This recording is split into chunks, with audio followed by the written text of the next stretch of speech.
क्या तुमने कभी पहाड़ी वाले पुराने मैंशन की विस्परिंग सुनी है? चलो, मैं तुम्हें एक छोटे से गांव में ले चलता हूँ, शहर से बहुत दूर, जहां एक पुराना वीरान सा मैंशन खड़ा है। वहां के लोकल्स कहते हैं कि रात में उस मैंशन की दीवारों से एक औरत की चिलिंग स्क्रीम्स गूंजती हुई सुनाई देती है। कोई भी उसके पास जाने की हिम्मत नहीं करता। लेकिन एक दिन रवि नाम का एक ब्रेव लड़का इस मिस्ट्री को अनकवर करने का डिसाइड करता है।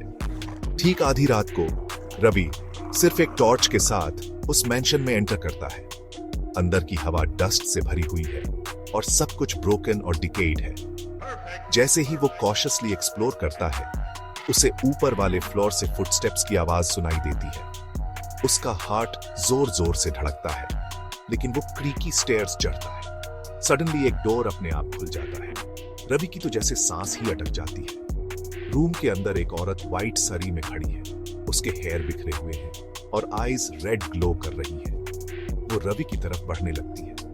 टेरिफाइड होकर रवि अपनी टॉर्च गिरा देता है और फ्ली करने की कोशिश करता है, लेकिन डोर जोर से स्लैम शट हो जाता है। फिर सौरों से भरी वॉइस में वो औरत कहती है, डरो मत, मैं डेड हूं, लेकिन मेरा जस्टिस इनकम्प्लीट है।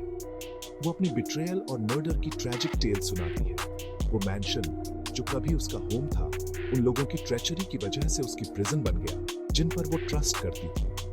रवि लिसन्स। उसका फियर अब डीप सैडनेस में बदल गया है।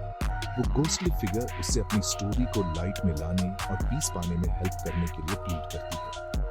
रवि उसकी एड करने का प्रॉमिस करता है, और जैसे ही वो मैंशन से बाहर स्टेप आउट करता है, डॉन की पहली लाइट डार्कनेस को चीर कर निकलती है। विलेज वाले मैंशन के सीक्रेट की एस्टॉनिशिंग न्यूज सुनकर जागते हैं।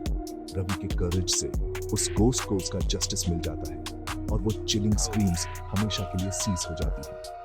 तो नेक्स्ट टाइम जब तुम कोई गोस्टली टेल सुनो, तो रिमेंबर, कुछ मिस्ट्रीज सॉल्व होने के लिए ही बनी होती है, भले ही वो फियर से श्राउडेड हो। क्यूरियस रहो मेरे फ्रेंड्स, और मे बी वन डे तुम भी रात की विस्परिंग्स के पीछे का ट्रूथ अनकवर कर लो।